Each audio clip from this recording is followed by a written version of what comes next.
Portanto, ide, fazei discípulos de todas as nações, batizando-os em nome do Pai, e do Filho, e do Espírito Santo. Mateus, capítulo 28, versículo 19.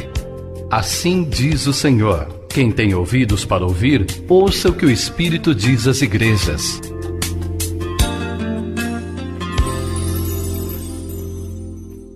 Deus, em nome de Jesus, nós te agradecemos pelo dia, pela vida, por estarmos aqui reunidos na tua casa, cantando louvores, vivendo a comunhão. Também, ó Deus, por estarmos diante da sua palavra. Te pedimos agora, em nome de Jesus, que o propósito do seu coração, ao nos enviar a palavra, Deus, possa ficar claro. Todo impedimento, a revelação da tua palavra, sejam vencidos pelo poder que há no nome de Jesus. Em nome de Jesus oramos. Amém. 2 Coríntios capítulo 4, versículo 3 diz assim: mas se o nosso evangelho ainda está encoberto, é para os que se perdem que está encoberto, nos quais o Deus deste século cegou o entendimento dos incrédulos, para que lhes não resplandeça a luz do evangelho da glória de Cristo, o qual é a imagem de Deus. Porque não nos pregamos a nós mesmos, mas a Cristo Jesus como Senhor, e a nós mesmos como vossos servos, por amor de Jesus. Porque Deus, que disse, das trevas resplandecerá a luz, Ele mesmo resplandeceu em nosso coração para a iluminação do conhecimento da glória de Deus na face de Cristo. Temos, porém, esse tesouro em vasos de barro, para que a excelência do poder seja de Deus e não de nós. Em tudo somos atribulados, porém não angustiados, perplexos, porém não desanimados, perseguidos, porém não desamparados, abatidos, porém não destruídos. Versículo 16 diz assim: por isso não desanimamos, pelo contrário, mesmo que o nosso homem exterior se corrompa, contudo, o nosso homem interior se renova de dia em dia. Porque a nossa e leve momentânea tribulação produz para nós um eterno peso de glória, acima de toda comparação. Não atentando nós para as coisas que se veem, mas nas que não se veem. Porque as coisas que se veem são temporais, e as que não se veem são eternas. Amém? Bem, esse texto, embora curto, ele é muito profundo. Veja que na superfície do texto você já vê Paulo dizendo que o diabo cegou o entendimento das pessoas, não cegou os olhos, cegou a mente das pessoas, para que eles não vejam a riqueza do evangelho. Mas Deus abriu a mente das pessoas para que lhes resplandeça a luz do evangelho. O que é que o diabo não quer que as pessoas vejam? Ele cegou o entendimento deles. Que o inimigo quer mantê-los em trevas, no escuro, para que eles nunca vejam isso. O que é que o diabo cegou para que eles não entendam? E o que é que Deus quer que as pessoas tomem conhecimento? Então nós vamos ver que esse texto aqui, ele usa dois verbos, ter e ser. Ele usa termos como homem exterior e interior, as coisas que se veem e as coisas que não se veem. O texto diz que nós somos um vaso de barro, é o que somos, ser. Apesar de sermos um vaso de barro, nós temos, verbo ter, um tesouro dentro desse vaso de barro. Então não importa que o vaso seja de barro, o que importa é o seu tesouro.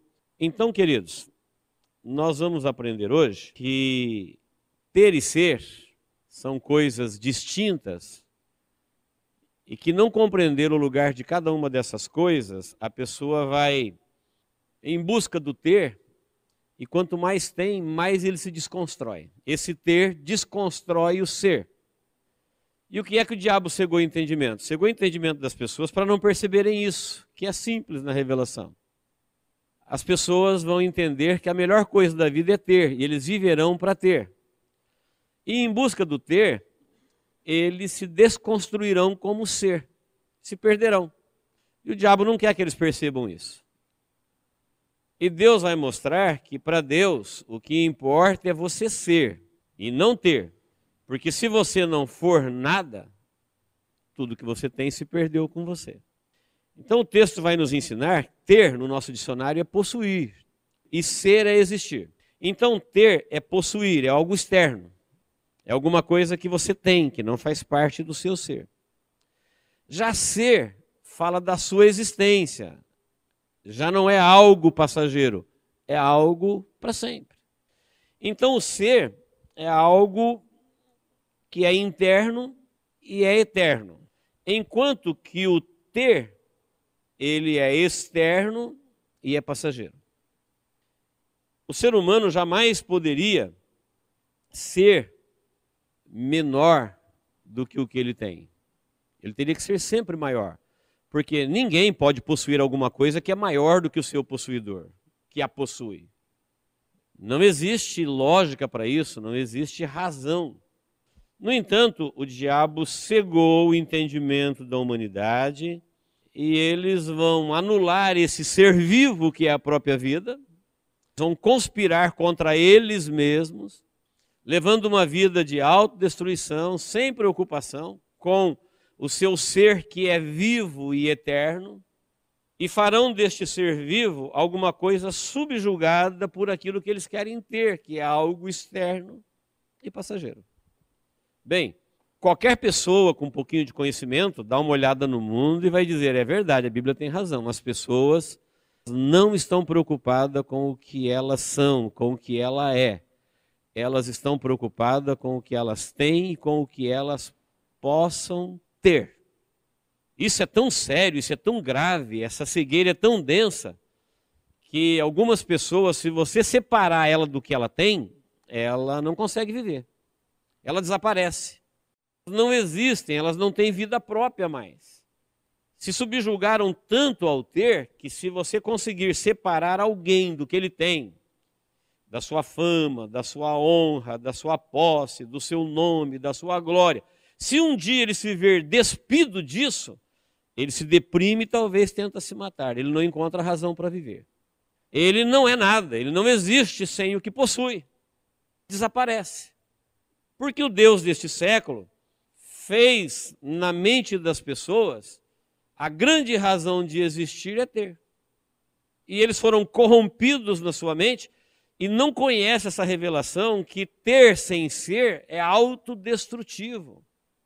É uma desconstrução da própria pessoa. E quanto mais ele procura, mais ele se desconstrói. Mais ele se perde, mais ele se anula. Uma tacada de mestre diabólica. A prova a gente vê, como eu acabei de dizer, se você separar alguém do que ele tem, ele não consegue existir. E na verdade, o ser é vivo e o ter não tem vida em si mesmo. Tudo que você tem não tem vida em si mesmo. Mas você que é vivo. Então imagine um ser vivo subjugado por algo morto. É o fim. Um ser vivo não consegue existir sem algo morto. É uma coisa irracional, porque tudo que temos não tem vida em si mesmo. Por quê? Porque o Deus deste século. Então no mundo, o Deus deste século, o mundo em que vivemos, a pessoa é o que ela tem. Pode observar que você vai chegar a essa conclusão. O mundo não consegue ver você se você não tiver nada. O mundo não tem portas abertas para você se você não tiver nada. O mundo não te enxerga, porque o mundo ele é manipulado pelas forças diabólicas. Então no mundo você é o que você tem. Primeiro é ter. Se a pessoa não tem nada, ela não é nada. Tanto é que alguém se refere a alguém que não tem, dizendo, ele não é ninguém. E não é bem assim. Nós vamos ver que não é bem assim. Mas para a gente ter uma ideia, vamos relembrar. Por exemplo, em qualquer área do mundo, no mundo da moda, a pessoa pode ser valorizada? Pode, desde que ela tenha a idade correta, tem que ter. Desde que ela tenha medidas corretas, altura, cintura, medida, ela tem valor. Se ela não tiver aparência, altura, medida, idade, então o pessoal da moda vai dizer para ela assim, olha, você está dispensado, está descartada. Esquece a gente. Na mesma coisa, a indústria. A indústria precisa ter produção. Se a indústria não produzir, o comércio tem que ter lucro. O esporte Tem que ter habilidade, tem que ter idade, saúde, habilidade, senão você não é ninguém. O mundo vai fechando portas. Na política você precisa ter voto. Político que não tem voto não é ninguém. Ele precisa ter esse prestígio. Então, no concurso você tem que ter conhecimento. Tudo está ligado ao ter. Sem o ter, o ser desaparece. Então, esse mundo ele é cegado, né? Diz que o diabo cegou, a ponto de vista de a posse possuir o seu possuidor. São escravos vivos de um Deus morto. E é assim que o inimigo manipula o mundo. É assim que ele faz todo mundo viver. O mesmo texto vai nos dizer que Deus, diferente do diabo, ilumina a pessoa para que ela entenda que para Deus o que importa é o ser vivo. Que para Deus ninguém nunca tem nada mesmo, tudo é dele. Do ponto de vista de Deus, fica claro, Deus nunca enganou ninguém, que o homem não é possuidor de nada, o homem é posse, ele é possuído. É um engano do diabo fazer a pessoa pensar que ele pode possuir. Nós não possuímos, nós somos a posse. Por isso a Bíblia nos chama de ovelha e não de pastor.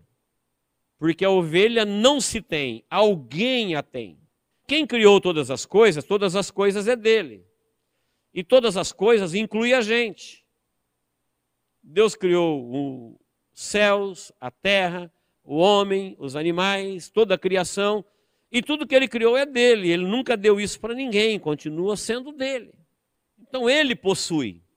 Nós não possuímos. Nós somos a posse de alguém que nos possui.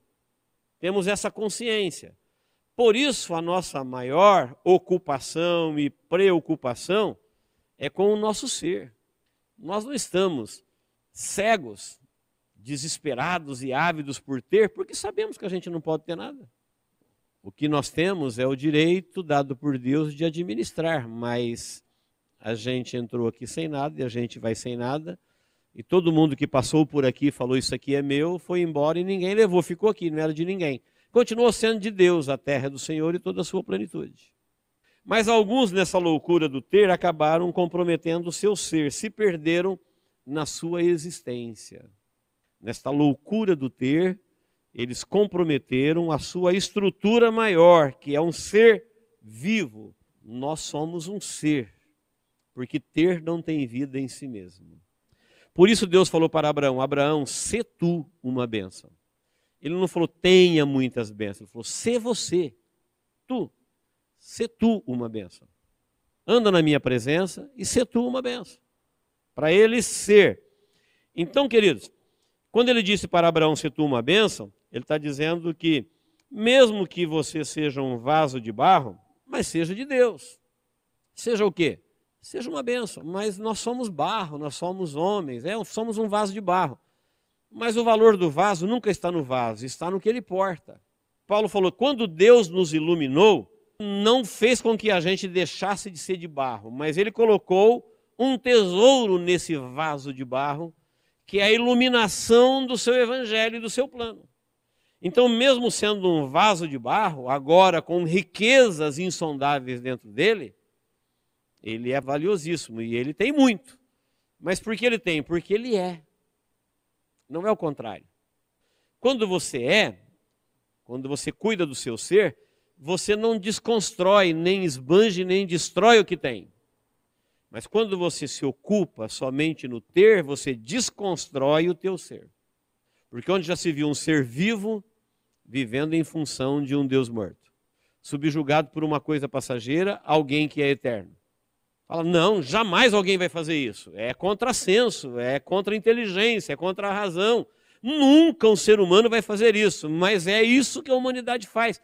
Por que então? Porque eles foram cegados. Há uma força demoníaca cegando o homem, anulando o seu ser, fazendo da sua grande razão de existir o que ele possa ter. E uma pessoa que não consegue existir sem o que tem, é uma prova que ela já foi anulada. Porque tem pessoas que sem ter, continua sendo o que é. Não mudou seu ser. Jesus foi um ser que abriu mão de ter. E nunca teve alguém que foi tanto quanto ele. Jesus e os discípulos que ele treinou e a igreja que ele ensinou, que ele iluminou com o seu espírito, foram pessoas que a Bíblia diz que o mundo não era digno. Foram pessoas como joias de raro valor. E eles se ocuparam e se preocuparam mais com o seu ser, do que eles seriam e do que Deus queria que eles fossem. Diferente do mundo, que olha para as pessoas e só vê o que ela tem e dispensa quem não tem, joga para o lixo da vida, descarta. Deus olha exatamente ao contrário, não olha para o que ela tem ou deixou de ter ou perdeu. Olha exatamente para quem ela é, para a pessoa, para o ser vivo. Uma pessoa criada em imagem semelhante de Deus, uma pessoa com razão, com sentimentos, com emoção, com sonhos. Embora essa pessoa seja, do ponto de vista de Deus, um mero vaso de barro, para Deus tem valor, porque o valor para Deus está no ser. Quando este ser reconhece que Deus o vê assim e se une a Deus e recebe a iluminação de Deus, esta iluminação é considerada como um tesouro interno que Deus coloca dentro da pessoa, levando ele a viver uma vida que Deus quer que ele viva.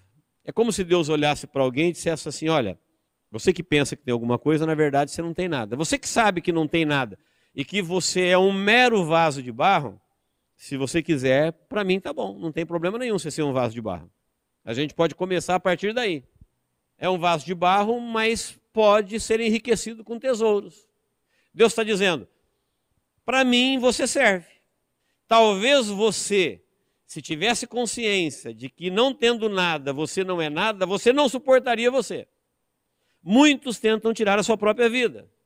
Muitos se deprimem. Muitos ficam infelizes. Deus está dizendo: não, eu te aceito desse jeito. Para mim está bom. Sempre soube que você é isso. Nunca olhei para o que você tem. Sempre olhei para o que você é. E da parte de Deus não há nenhuma frustração com o indivíduo quando ele se frustra nessa crise existencial do ter e do ser. Deus está sempre olhando para o indivíduo como um ser. Por isso, ele vai nos ensinar neste texto que ele ilumina a pessoa, e nessa iluminação, ele fala do homem exterior e do homem interior. O homem exterior, ainda que ele se corrompa, o interior não. Como que o homem exterior se corrompe? Porque a pessoa vai envelhecendo, ela vai morrendo, ela vai definhando, o homem exterior vai indo. Falou, mas isso não precisa acontecer com o homem interior. O homem interior faz o caminho inverso. À medida que o exterior vai indo, o interior vai renovando. Ele vai se preparando, sendo iluminado, enriquecido para entrar na eternidade. As pessoas que se ocupam da outra visão do ter, à medida em que a vida vai escapando, eles vão se desesperando. Enquanto na visão de Deus você vai se enchendo de esperança, aqueles que estão cegos vão se desesperando, sem esperança alguma. Por isso ele fala, não atentando para as coisas que se veem, mas para as que não se veem. Preste atenção no seu homem interior e não no seu homem exterior. Veja a luz da vida acima da luz do sol e veja as trevas do mundo acima da escuridão da noite. Então existe uma multidão neste mundo sendo guiado em trevas, fazem uma autodestruição do ser. Motivo, estão ocupados em ter. Que cegueira, que brutalidade. Como que alguém está preocupado com isso? Há uma anulação do próprio ser, que às vezes até os filósofos revelam isso. Quantas mensagens de ordem filosófica estão dizendo que o homem gasta vida para ganhar alguma coisa e depois, quando ele tem alguma coisa, ele não tem vida para usar aquilo que ele ganhou. Isso é filosofia. A Bíblia vai numa profundidade muito além disso. A Bíblia está dizendo, não é só um erro de cálculo, não é só uma operação matemática errada, que você fala, olha, perdi tempo. Não, isso aqui tem alcance eterno. Isso é uma ação demoníaca, planejada longe da mente humana, que a mente humana não tem capacidade de perceber, que só tem conhecimento dessa ação diabólica, desse engano diabólico, as pessoas que são iluminadas por Deus, porque é Deus que vê isso e revela para os seus servos. Não é alguma coisa que a filosofia pode perceber e avisar os seus adeptos ou seguidores. Então, queridos, essa ocupação com o ser, ela está dizendo assim, olha, o ser é o existir, é o interior. E o exterior é o ter. Então preste atenção que tudo que está no exterior, se não for interiorizado, não tem problema. Nós vamos ver isso na Bíblia a respeito da alma e do espírito. Deixa eu falar um pouco do corpo para a gente ilustrar. Por exemplo, um vírus fora do meu corpo, ele é débil, ele é frágil. Posso destruí-lo com uma simples higiene, uma bactéria, uma contaminação. Mas uma vez interiorizado no meu corpo, às vezes ele se torna imbatível. Quando ele está fora, é frágil. Eu posso passar perto de uma serpente, sabendo que ela é venenosa.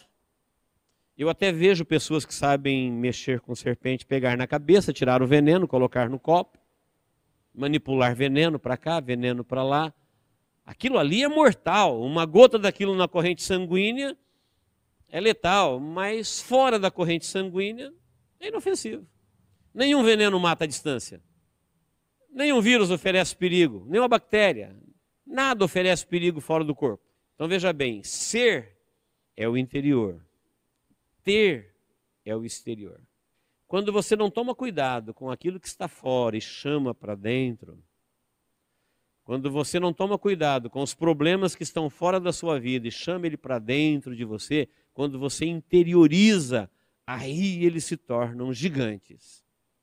Aí ele se torna um problema seu. Até então não era problema seu. É um problema do ambiente que você vive. O mundo é um caos. O mundo tem uma ação demoníaca sobre ele que cega as pessoas, levando elas a viverem vidas destrutivas, em função da destruição, com maldade, com injustiça, com toda sorte de mal, encantadas com todo tipo de veneno. Mas tudo isso está fora. Não quer dizer porque isso existe no mundo que deve existir dentro da gente. Enquanto o mundo está nas trevas, nós podemos viver na luz. Enquanto o mundo está no engano, você pode viver na verdade. E aí você vai ver que tudo aquilo que era destruidor até ontem, a partir do momento que você entende isso, não te destrói mais. Porque você não vai mais interiorizar isso daí. Uma verdade bíblica, uma revelação profunda de Jesus, dizendo, olha o que o diabo fez com o povo. Cegou eles, fez eles entenderem que a grande motivação da vida é ter, e eles morrerão por isso, e morrerão mesmo.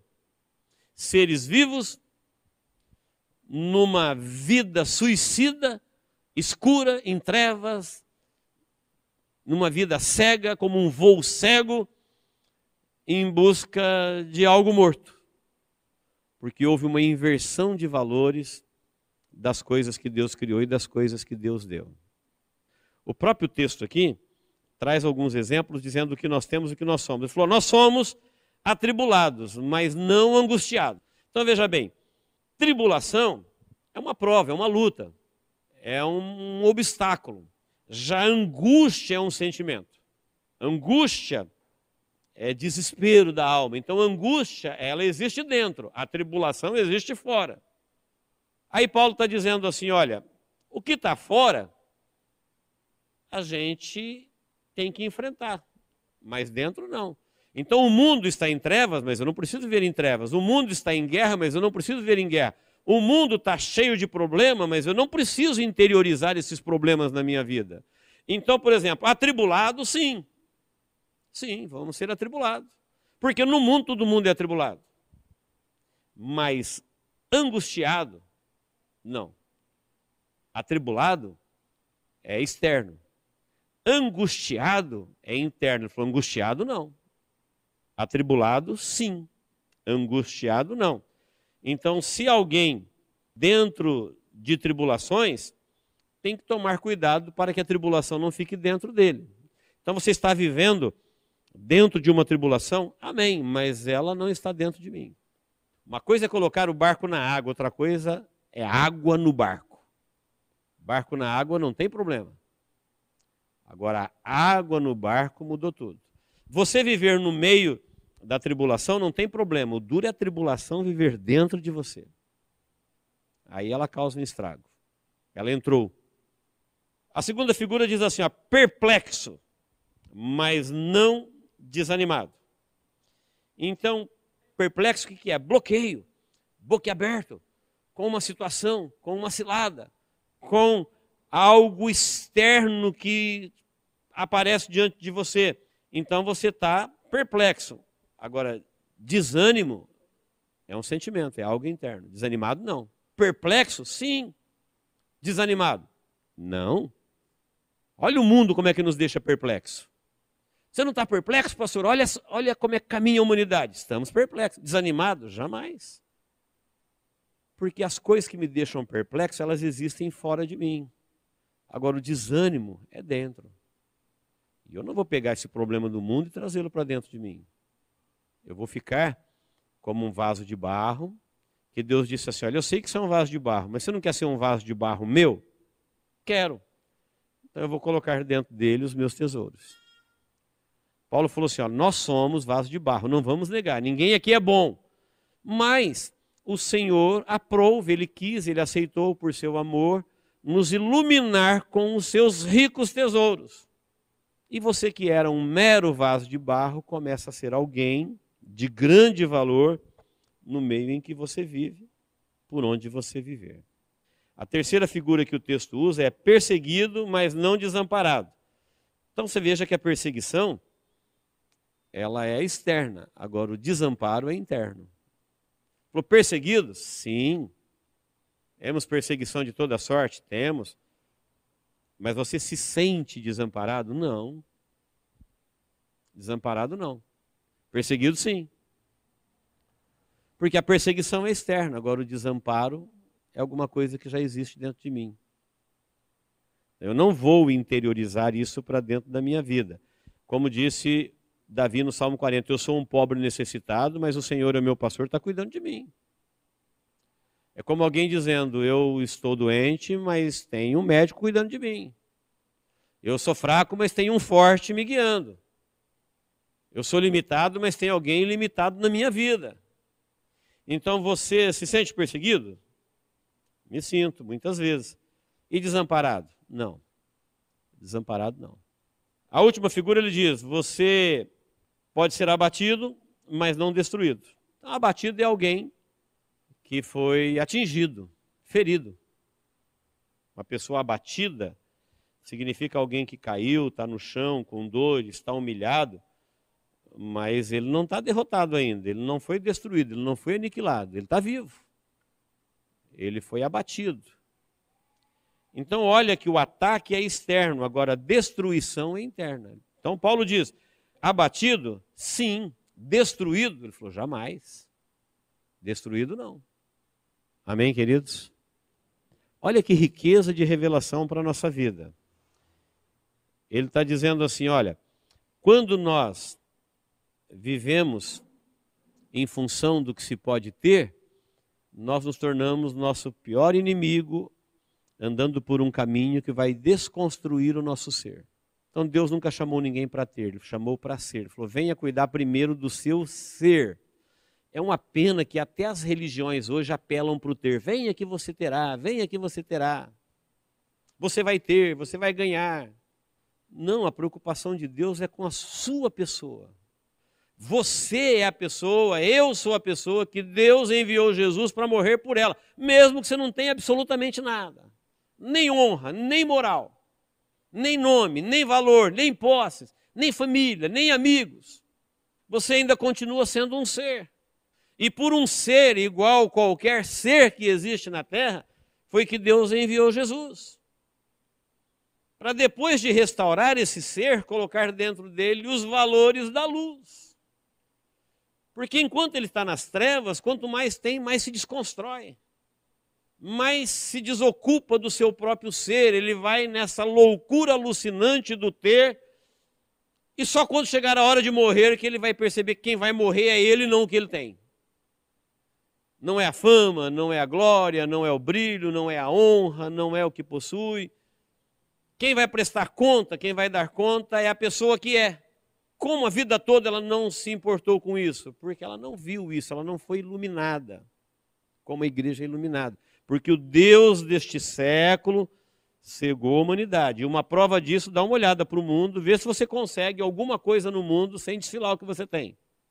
Você só vai encontrar em Deus. Deus sim está preocupado, está ocupado, está interessado no ser, no que você é. E se amanhã você não tiver absolutamente nada, se todo mundo te desamparar, Deus continua interessado no que você é, no ser. Está dizendo, é a partir daí que a gente começa na sua vida.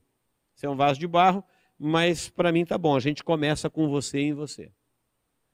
É porque a gente é produto do mundo e a gente foi criado, educado, crescemos num mundo em que só vê o que temos. Então a gente entrou por esse caminho. Se a gente quiser ser visto, reconhecido e valorizado, precisamos ter. Só que o mundo joga fora as pessoas quando elas não têm. O mundo descarta. O mundo é ilusório, o mundo é enganoso. Por isso ele diz, olha, presta atenção nas coisas que não se veem, não nas que se veem. Tome cuidado com o homem interior e não com o exterior.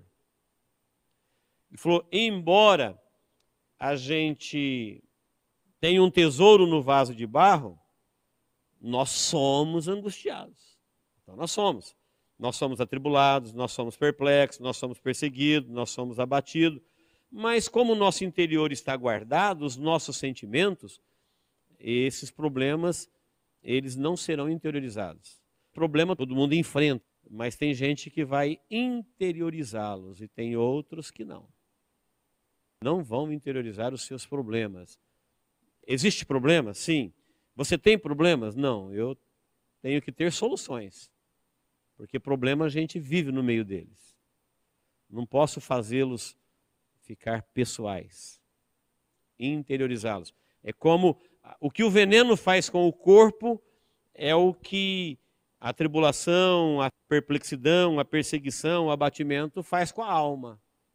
Quando você interioriza isso, aí para desalojá-lo, para vencê-lo, dentro de você, algo que fora seria facilmente vencido, dentro de você isso toma proporções. Vou ler para encerrar, apenas ler. Versículo 16 novamente. Ó. Por isso, não desanimamos, pelo contrário, mesmo que o nosso homem exterior se corrompa, contudo o nosso homem interior se renova dia a dia. Porque a nossa leve e momentânea tribulação produz para nós eterno peso de glória acima de toda comparação. Não atentando nós nas coisas que se veem, mas nas que se não veem, porque as que se veem são temporais e as que se não veem são eternas. Você pode falar assim, pastor, mas se a gente viver isso que a Bíblia está dizendo aí, da gente se ocupar primeiro com o ser, a vida não vai ficar um pouco mais difícil? Falou, olha, a nossa leve e momentânea tribulação não dá nem para comparar com o resultado glorioso que isso traz para a sua vida. Por que ela é chamada de leve? Porque o que diz se uma coisa é pesada ou não é a recompensa. É o prato da balança. Quando você olha para a recompensa, você fala, não, o sacrifício foi pouco. Quando você olhar e receber a eternidade que Deus preparou para você, a herança celestial, você vai lembrar do que você sofreu e falar, é desproporcional. O sofrimento foi mínimo. A minha vida de fidelidade a Deus, a minha vida de servi-lo, de entregar esse vaso de barro, comparado com o que eu ganhei, é desproporcional, é a nossa leve. Além de ser leve, ela é momentânea. Você fala, momentânea, a gente sofre a vida inteira. Certo, a vida inteira vai dar o quê? 100 anos. Imagine depois que você entrar na eternidade e passar 1000 anos, 2000 anos, 3000 anos, 4000 anos, e você ainda vivo na presença de Deus e lembrar que os tempos do seu sofrimento foi 100 anos. Foi momentâneo ou não foi? A duração de uma vida comparado com a eternidade é um momento. Tem gente que fala, não aguento mais. Não, queridos, nós estamos num propósito eterno. Se tivéssemos que sofrer por isso a vida inteira, diríamos assim, olha, foi um sofrimentozinho curto comparado com o que eu herdei. Foi um sofrimentozinho leve comparado com o que eu herdei. Desproporcional. Nossa leve e momentânea tribulação não são para comparar com o peso de glória que nós herdaremos de Deus em Cristo Jesus. Amém, queridos? Então vamos lembrar que quando o que temos desconstrói o que somos, quando nós invertemos os valores, quando nós andamos às cegas como anda esse mundo e não temos a luz da revelação do Evangelho. Aí a gente inverte tudo e a gente esquece, você esquece de você, começa a se ocupar com tudo que existe em volta.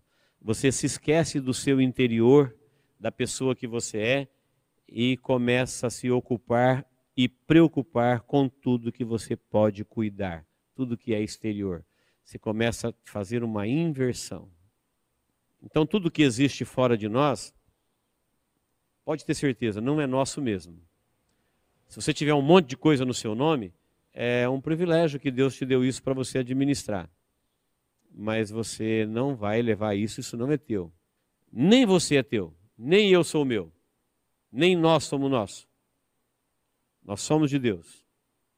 E a melhor coisa que nós podemos fazer conosco mesmo é entendermos isso, entender que não somos nós.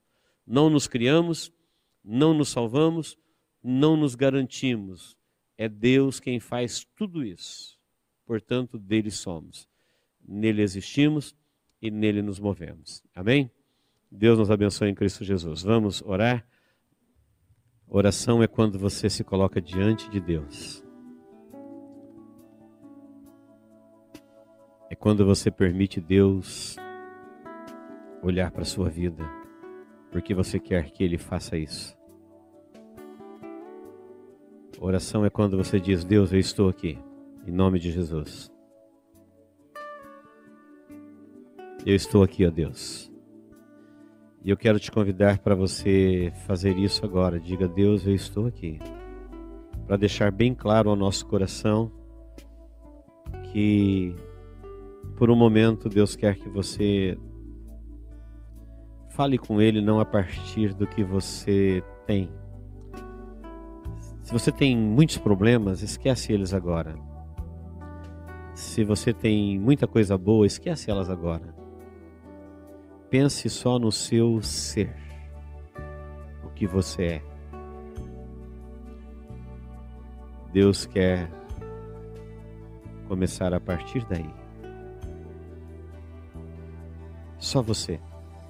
Como se você estivesse aqui sem ter absolutamente nada. Nada. Os problemas que existem na sua vida, eles estão do lado de fora. Deus vai fazer você ser a solução para eles.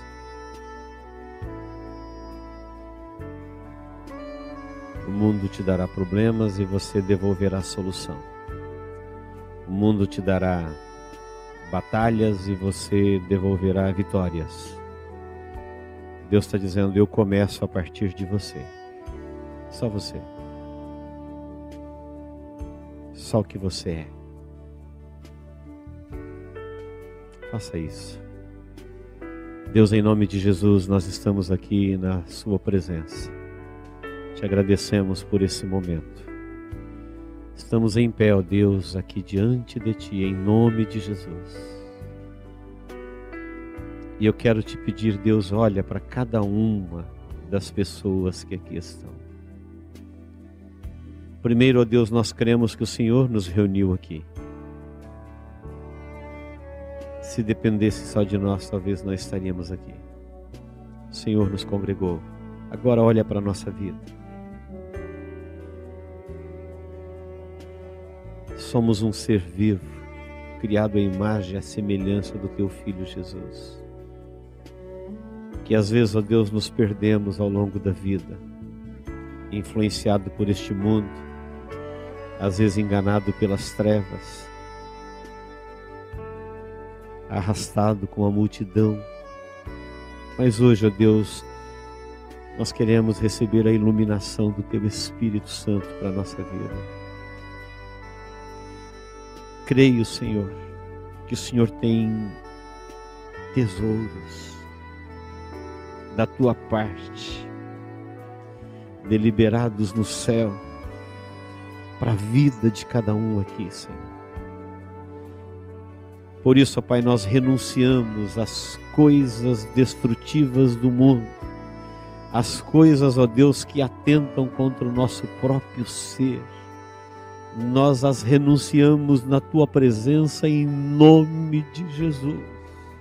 E nos colocamos, ó Deus, somente a nossa existência, o nosso ser, para que o teu Espírito Santo comece uma obra em nós a partir daí, trazendo, ó Deus, a tua luz, a tua cura, a tua proteção, a tua libertação.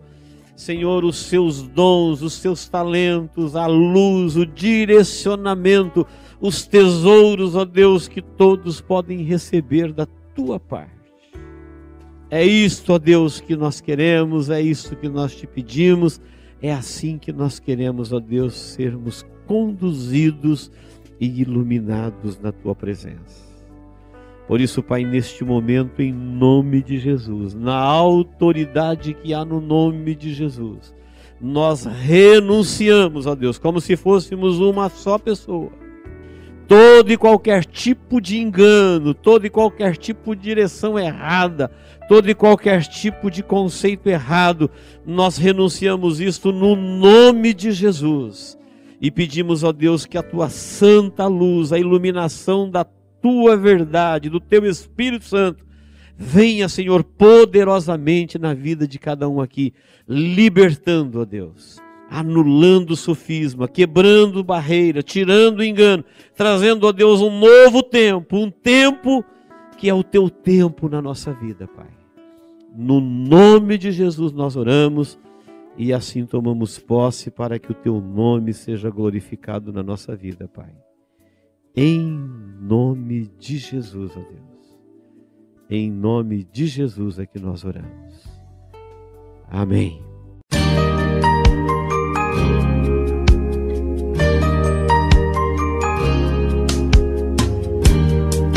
Esta mensagem foi gravada ao vivo quando ministrada na Igreja Evangélica Manancial. Este tema e outros mais estão à disposição do público a preço de custo, com o único objetivo de proclamar a palavra de Jesus nestes últimos dias. Adquira, ouça, creia, pratique e presenteie alguém que você ama com esta mensagem, a palavra de Deus.